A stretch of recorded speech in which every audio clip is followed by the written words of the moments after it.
Yes, those clips you just saw happened in real life. You just saw a suppressor on a PS90. How did I do it, you ask? Simple. The Huntertown Arms threaded PS90 Shroud. Essentially, this shroud replaces your factory flash hider and barrel shroud with a new shroud that utilizes a 1/2 inch by 28 threaded end. As far as installation goes, you're going to have to drill out the factory blind pin right here. And you'll need a couple 15mm wrenches and maybe a barrel vise to remove them and to reinstall them. I had a spare 15mm box end wrench that I thinned down to about 220 thousandths. I also did a crow foot to the same. Essentially, once you remove the stock flash hider barrel shroud, you'll unthread it off its left-hand threads. You'll take your Huntertown Arms new shroud, thread it on, tighten it down, and be on your way. Now, a couple of things that I don't like about this shroud that I tried to contact R.A.N.G.E about and ask them to get a clarification of why they designed it this way, but I was unable to get a return phone call, so I'm just going to go ahead and make the video and raise concern anyways. The factory PS90 and P90 barrel are designed to float a little bit. When you take the shroud off, there's a spring inside here that on the factory shroud or muzzle device on the P90 allows the barrel to move back and forth about 20 to 30 thousandths. I'm not sure if that's part of the blowback system or why the barrel floats, but the factory barrel floats.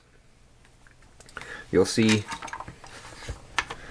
on the R.A.N.G.E shroud, it is completely flush with the receiver and does not move. Is this a bad thing? I don't know. Here's a few still photos of the different rounds that I fired to this, the collected brass that I picked up from them. The brass looks pretty normal to me. I don't see any bulged cases or odd shoulder movement going on there, so again, I don't know why they chose to do this. So when I assembled this, I took some measurements, and in order for them to maintain that 30 thousandths barrel movement, this steel adapter here needs to be about 1/4 of an inch longer inside this aluminum shroud.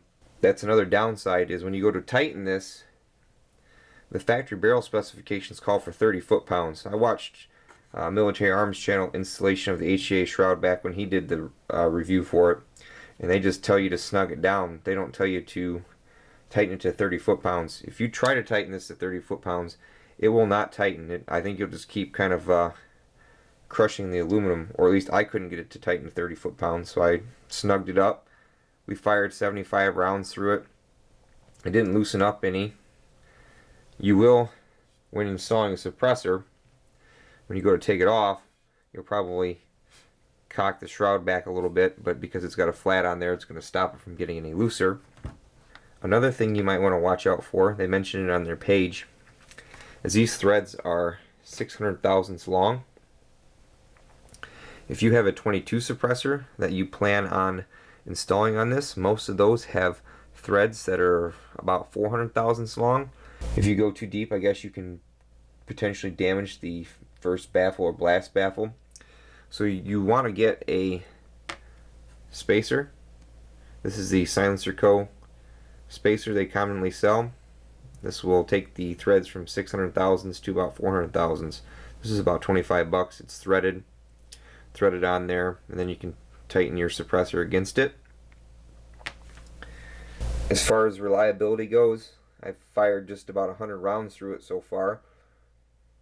Supersonic and some subsonic stuff from Elite Ammunition, and every round's cycled. The inside of the gun's dirty now, as in shooting a suppressor, you get pretty dirty there. So for about 200 bucks, you can pick one of these up. Huntertown Arms is making them again. If you want to shoot your PS90 suppressed, I would definitely pick one up.